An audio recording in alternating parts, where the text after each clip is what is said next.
नमस्कार, मैं गुड़िया शाह। गुड मॉर्निंग स्टडी के टॉप 10 न्यूज़ में आपका स्वागत है। आज की हमारी पहली खबर है, राहुल गांधी के भाषण पर 14 जगह चली स्पीकर ओम बिरला की कैंची। जानिए क्या क्या हटाया गया। राहुल गांधी ने सोमवार को बीजेपी पर हमला बोलते हुए कहा था कि जो लोग खुद को हिंदू कहते हैं वे हिंसा करते हैं। बीजेपी हिंसा करती है। उन्होंने अग्निवीर को लेकर भी हमला बोला था। लोकसभा में सोमवार 1 जुलाई 2024 को दिए गए अपने भाषण से खूब वाहवाही बटोरने वाले राहुल गांधी एक बार फिर चर्चा में हैं।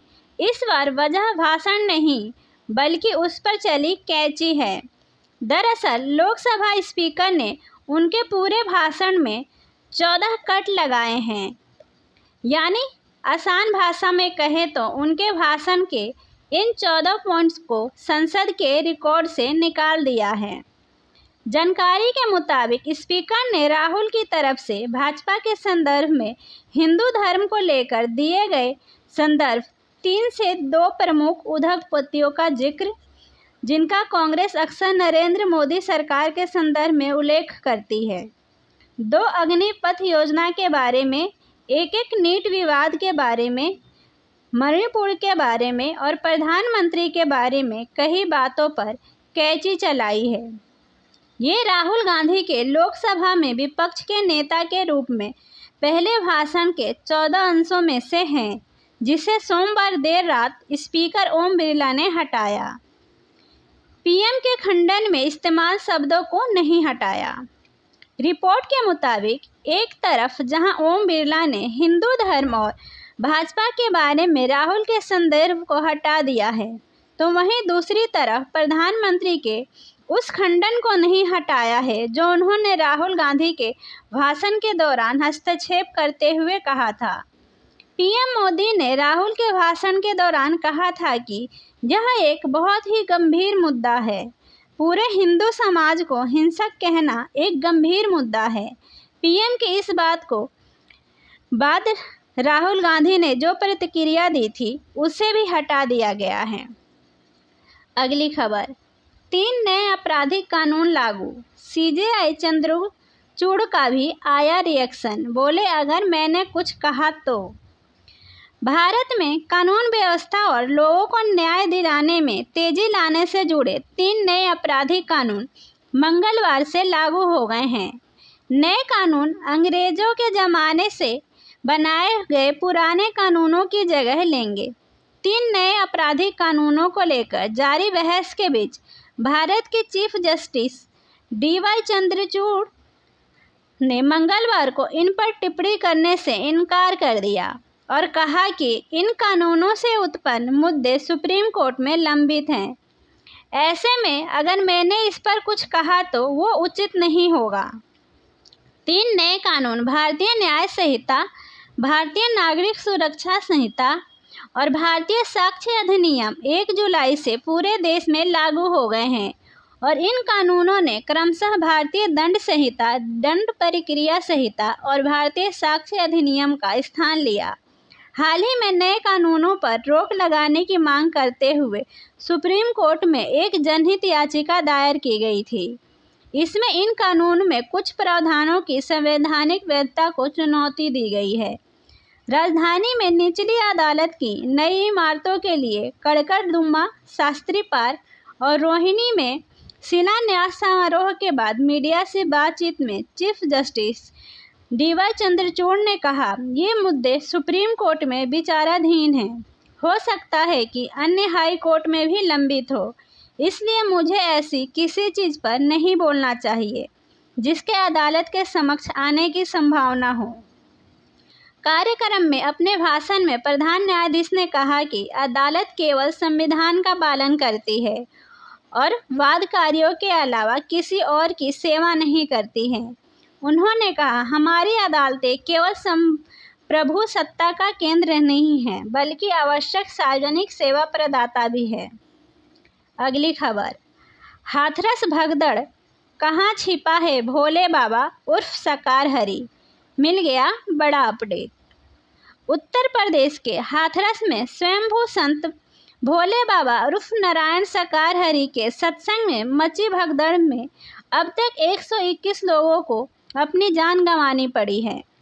इस हादसे की गूंज पूरे देश में है। पीएम मोदी, सीएम योगी समेत तमाम नेताओं ने इस घटना पर शोक जाहिर किया है। हालांकि सत्संग का आयोजन करवाने वाले नारायण साकार हरि का इस घटना पर कोई भी बयान सामने नहीं आया है। इस घटना के बाद से बाबा को कोई अता पता नहीं है। ऐसे समय में बाबा साकार हरि लोकेशन को लेकर बड़ा अपडेट सामने आया है। रामकुटी आश्रम में होने का शक। हाथरस में हुई दुखद घटना को लेकर पूरे देश ने अपनी संवेदनाएं दी, लेकिन भोले बाबा की तरफ से अभी तक किसी भी तरह का बयान नहीं आया है। अब तक मिली जानकारी के मुताबिक भोले बाबा उर्फ नारायण साकार हरि हाथरस से सीधे मैनपुरी के रामकुटीर आश्रम पहुंच गया है। जानकारी के मुताबिक इस आश्रम के बाहर प्राइवेट सुरक्षा कर्मी लगाए गए हैं। आश्रम में बाहर के लोगों पर रोक।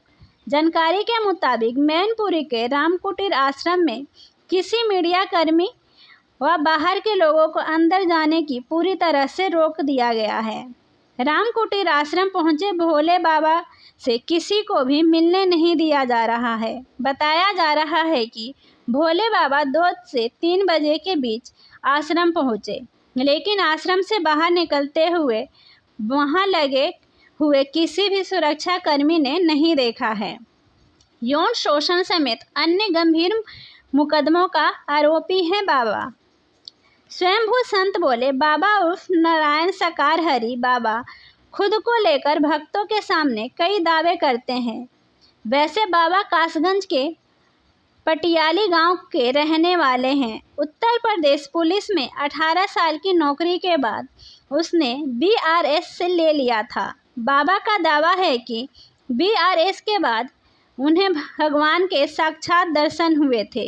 यही नहीं, उत्तर प्रदेश पुलिस में हेड कांस्टेबल की नौकरी के दौरान 28 साल पहले बाबा इटावा में भी पोस्टेड रहा है। अगली खबर, धुलाई के बाद बालक नाराज हो, नानी के घर ना चला जाए। राहुल गांधी पर आचार्य प्रमोद का तंज। लोग बोले आपकी तरह तो नहीं। राहुल गांधी पर टिप्पणी के बाद आचार्य प्रमोद कृष्णम से सोशल मीडिया यूजर्स बोले कि वे पलटी मार हैं, वह बोलने लायक भी नहीं हैं। कांग्रेस सांसद ने संसद में पीएम को पानी पिला दिया है।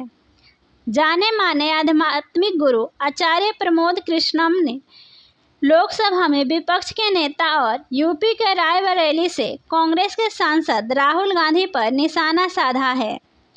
सोशल मीडिया साइट एक्स पर प्रधानमंत्री नरेंद्र मोदी को टैग करते हुए आचार्य प्रमोद कृष्णम ने तंज कसा और कहा कि आपने आज कुछ ज़्यादा ही बालक की धुलाई कर दी। यूपी के संभल में कल्की धाम के पीठाधीश्वर ने आगे यह भी कहा, ऐसा न हो कि नाराज होकर कहीं बालक अर्थात राहुल गांधी नानी के घर ना चले जाएं। माई पेन फॉर यू की तरफ से कहा गया, आपके तो नानी का घर का भी पता नहीं होगा। पृथ्वीराज इंडियन नेशनल कांग्रेस ने सवाल किया कि क्या वैसे ही जैसे आप वॉशिंग मशीन में धुलने लग गए थे। संसद के निचले सदन में पीएम मोदी बोले कि देश में सहानुभूति का खेल और बालक बुद्धि का विलाप जारी है, यह नज़रअंदाज नहीं की जा सकती हैं। पीएम के बयान के बाद प्रियंका वाड्रा के पूर्व सलाहकार ने जब राहुल गांधी को सोशल मीडिया पर घेरा तो यूजर्स ने भी उनके मजे लेने की कोशिश की। ज्योति देव स्पीक्स के हैंडल से कमेंट किया गया, नफरती बुद्धि से तो बालक बुद्धि ही बेहतर है। इट्स पपीता 3 ने कहा कि आपकी तरह नहीं है जो राज्यसभा के लिए ईमान बेच दें। आगे आरके यादव जियो के एक्स अकाउंट से कहा गया, अकेले राहुल गांधी ने फर्जी हिंदूवादियों की लंका में आग लगा रखी है। अगली खबर, अब धारा 376 नहीं है रेप। ना 302 का मतलब होगा मर्डर। जान ले बीएनएस के नए सेक्शन। आईपीसी की जगह अब बीएनएस आ गया है। वहीं बीएनएस ने कोड ऑफ क्रिमिनल प्रोसीजर की जगह ली है। इंडियन एविडेंस की जगह बीएसए लाया गया है। तीनों नए कानून सोमवार से प्रभावी हो गए हैं। जुलाई से पहले मर्डर यानी धारा 302 और रेप को धारा 376 से जाना जाता था। हालांकि सोमवार यानी 1 जुलाई से लागू हुए 3 नए कानूनों ने इन अपराधों की सेक्शन के रूप में पहचान बदल दी है। ये ही नहीं, धोखाधड़ी, कर्फ्यू, सीआरपीसी जैसी कई धाराएं बदल गई हैं। भारतीय न्याय संहिता बीएनएस, भारतीय नागरिक सुरक्षा संहिता बीएनएसएस और भारतीय साक्ष्य अधिनियम बीएसए ने नए कानूनों के तौर पर जगह ली है। आम जनता की जुबान पर मर्डर यानी भारतीय दंड संहिता आईपीसी की धारा 302 के नाम से जाना जाता था, लेकिन अब इसकी धारा बदलकर 103 हो गई है। वहीं रेप के अपराध को धारा 376 के तहत परिभाषित किया गया था। अब उसे बीएनएस की धारा 64 से जाना जाएगा। पहले अगर कर्फ्यू को ऐलान होता था तो सीआरपीसी की धारा 144 के तहत पाबंदियां लगाई जाती थी, लेकिन अब यह बीएनएसएस की धारा 163 में पहुंच गया है। क्या बड़े बदलाव, आइए जानते हैं।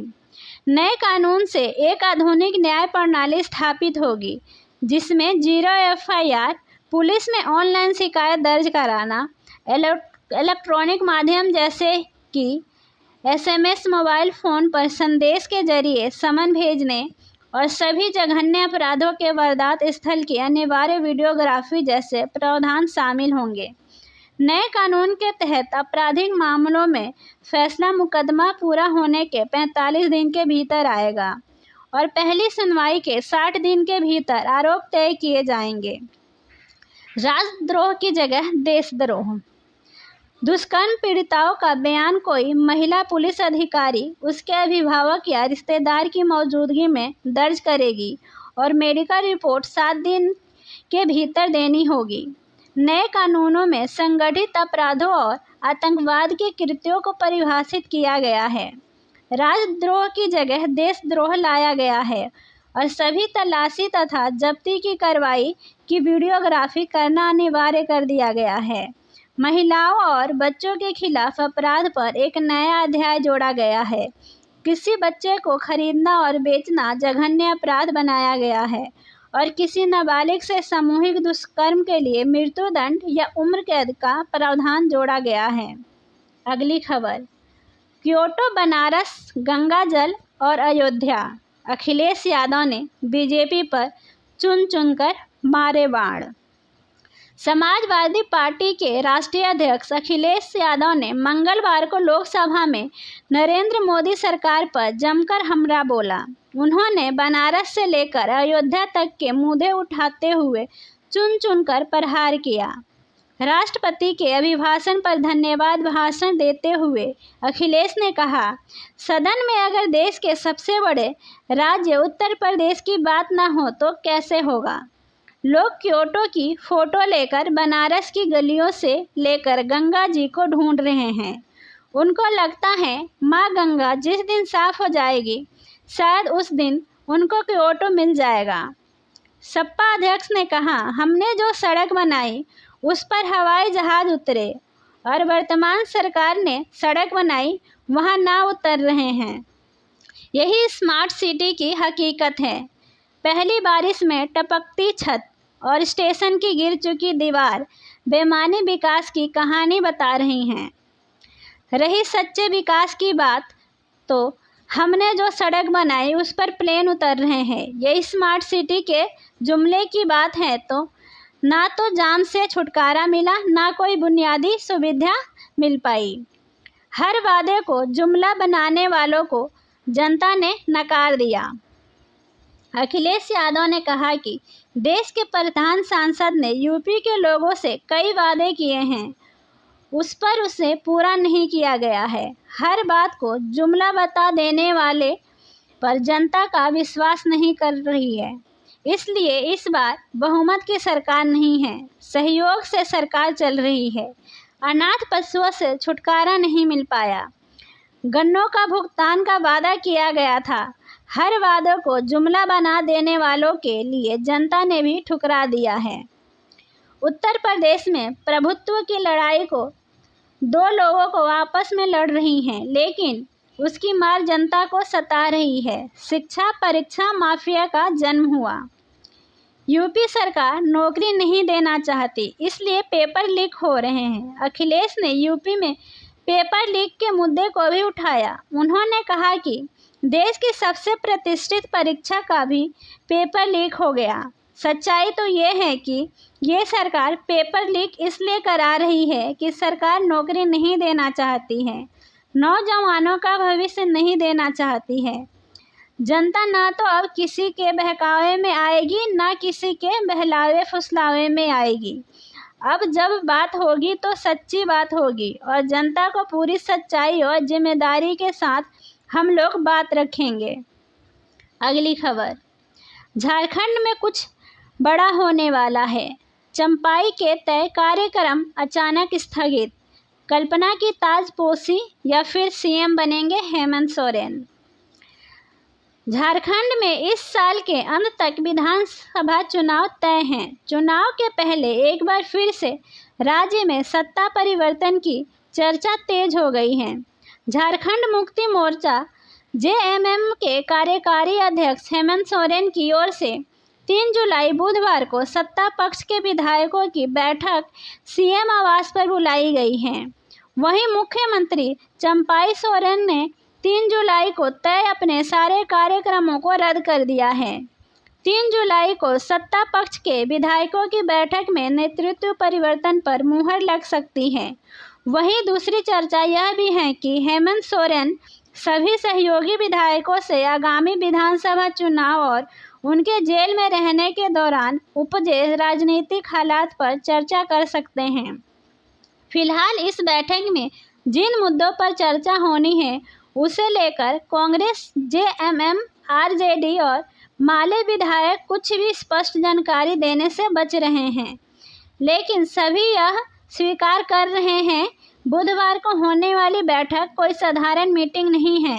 31 जनवरी को हेमंत सोरेन की गिरफ्तारी से पहले ही ठीक इसी तरह की एक बैठक बुलाई गई थी, जिसमें सभी विधायकों से हस्ताक्षर लेने के बाद चंपाई सोरेन को मुख्यमंत्री बनाया गया था। झारखंड में क्यों शुरू हुई हेमंत सोरेन पार्ट 3 सरकार की चर्चा, आइए जानते हैं।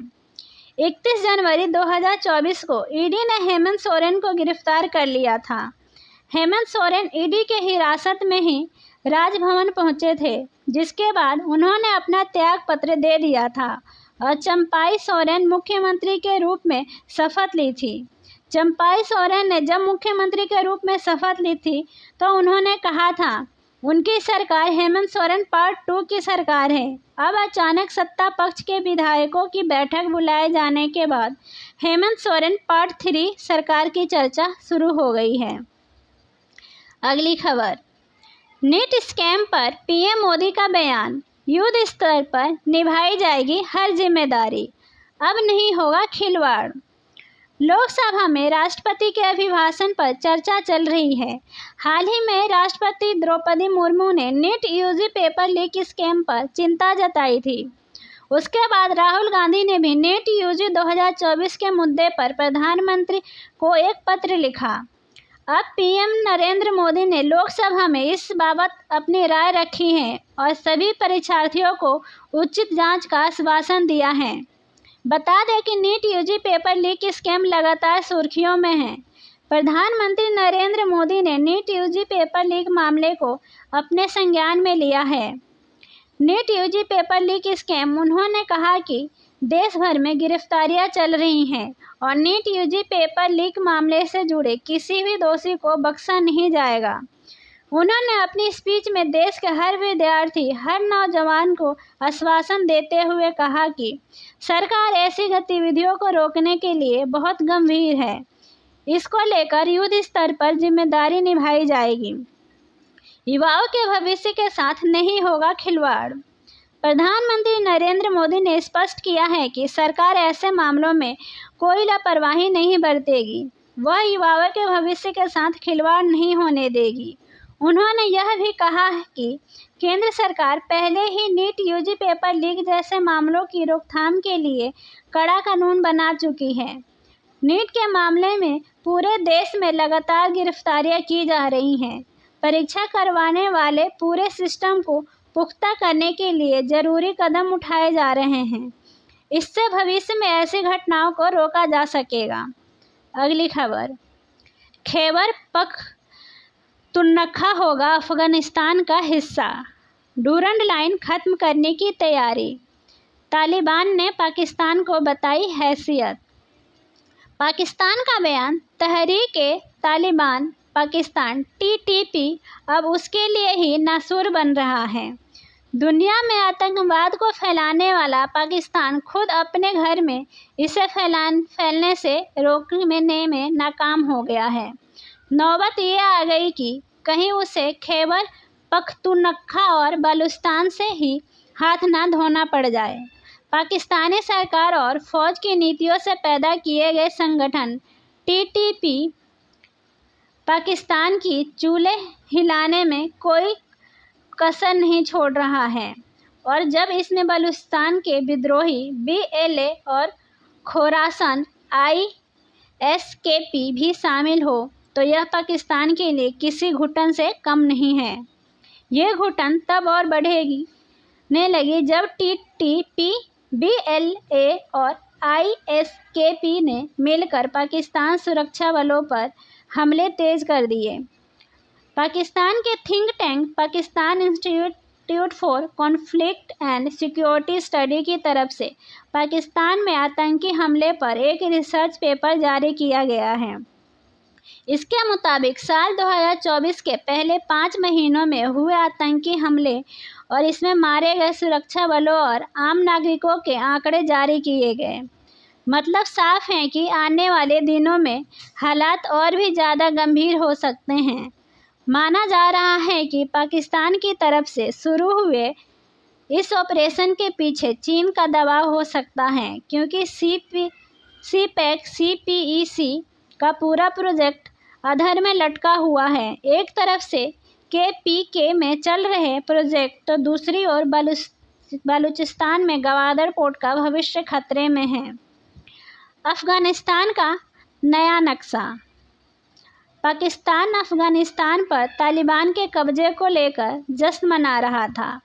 पाकिस्तान की प्लानिंग थी कि वह तालिबान के जरिए अफगानिस्तान में अपने प्रभाव को बढ़ा देगा और बड़े भाई की भूमिका निभाएगा। लेकिन पाकिस्तान के सारे प्लान पर मानो पानी ही फिर गया। तालिबानी विचारधारा वाले TTP ने पाकिस्तान के लिए ऐसी मुसीबत खड़ी कर दी कि उससे बाहर निकल पाना उसके बस से बाहर दिख रहा है।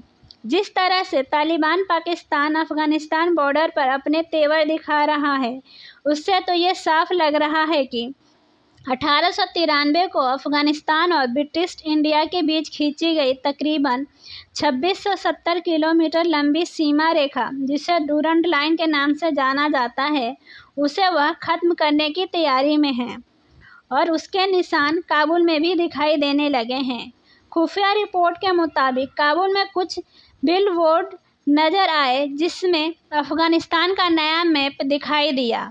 इस मैप में पूरा खैबर पख्तूनख्वा और बलूचिस्तान का कुछ इलाका अफगानिस्तान में दिखाया गया है और शायद ये पहली बार होगा कि खुलेआम ऐसा हो रहा है।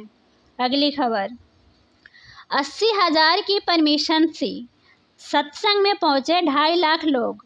एसडीएम ने भोले बाबा के सेवादारों को ठहराया जिम्मेदार।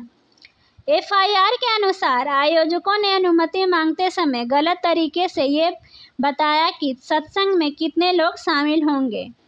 ना ही ट्रैफिक कंट्रोल की कोई तैयारी थी और इतना ही नहीं, भगदड़ के बाद सबूत तक छिपाने की कोशिश की गई। ये घटना तब हुई जब वहां मौजूद भक्त बाबा के चरणों की धूल लेने के लिए उनकी गाड़ी के पीछे दौड़ पड़े। हाथरस में एक सत्संग के आयोजन के खिलाफ FIR दर्ज की गई है, जहां भगदड़ में 121 लोगों की जान चली गई थी। शिकायत में आरोप लगाया गया है कि आयोजकों ने सबूत छुपाए और नियमों का उल्लंघन किया। क्योंकि केवल 80,000 की ही अनुमति मिली थी, फिर भी कार्यक्रम में 2.5 लाख लोग शामिल हुए। सबसे ज़्यादा चौंकाने वाली बात यह है कि हर तरफ चर्चाओं के बावजूद यूपी पुलिस की एफआईआर में सत्संग करने वाले जगत गुरु साकार विश्वहरि उर्फ भोले बाबा का नाम तक नहीं है। एफआईआर के अनुसार आयोजकों ने अनुमति मांगते समय गलत तरीके से ये बताया कि सत्संग में कितने लोग शामिल होंगे, ना ही ट्रैफिक कंट्रोल की कोई तैयारी थी। और इतना ही नहीं, भगदड़ के बाद सबूत तक छिपाने की कोशिश की गई। ये घटना तब हुई जब वहां मौजूद भक्त बाबा के चरणों की धूल लेने के लिए उनकी गाड़ी के पीछे दौड़ पड़े। बाबा के पैरों की मिट्टी लेने दौड़ पड़े भक्त। इस बीच दोपहर 2 बजे के आसपास भोले बाबा अपनी गाड़ी से निकले, जिससे उन्हें देखने और उनके पैरों के नीचे की मिट्टी लेने के लिए 2 लोग दौड़ पड़े। भारी भीड़ के कारण मिट्टी इकट्ठा करने के लिए नीचे झुके लोगों को रौंद दिए गए। सिकंदराव के एसडीएम ने हाथरस के डीएम को लिखा। नारायण हरि सकार 12:30 बजे कार्यक्रम स्थल पर पहुंचे और कार्यक्रम 1 घंटे तक चला। जब बाबा कार्यक्रम स्थल से चले गए तो लोग उनका आशीर्वाद लेने के लिए उनके गाड़ी की ओर दौड़ने लगे। एक बड़ी संख्या में जीटी रोड पर डिवाइडर पर पहले से ही कई लोग खड़े थे और बाबा की ओर भागने लगे। भीड़ को बाबा तक पहुंचने से रोकने के लिए उनके निजी सुरक्षा कर्मी और सेवादार ने कुछ लोगों को धक्का दिया। भीड़ बेकाबू हो गई और भगदड़ मच गई। इससे राहत पाने के लिए लोग पास के खुले मैदान की ओर भागे, जहां ढलान पर कई लोग फिसल गए और लोग उनके ऊपर से चढ़कर भागने लगे। भारी भीड़ के दबाव के बावजूद पुलिस और प्रशासन के अधिकारियों ने कथित तौर पर घायलों को अस्पताल तक पहुंचाने के लिए उपलब्ध संसाधनों की मदद से सभी संभव उपाय किए। एफआईआर में आगे कहा गया है कि आयोजकों और सेवादारों ने सहयोग नहीं किया, सबूत को नष्ट करके और पास के खेतों में चप्पल और सामान फेंककर उपस्थित लोगों की संख्या को छिपाने की कोशिश की। ऐसी अन्य खबरों की जानकारी के लिए हमारे चैनल पर बने रहें। धन्यवाद।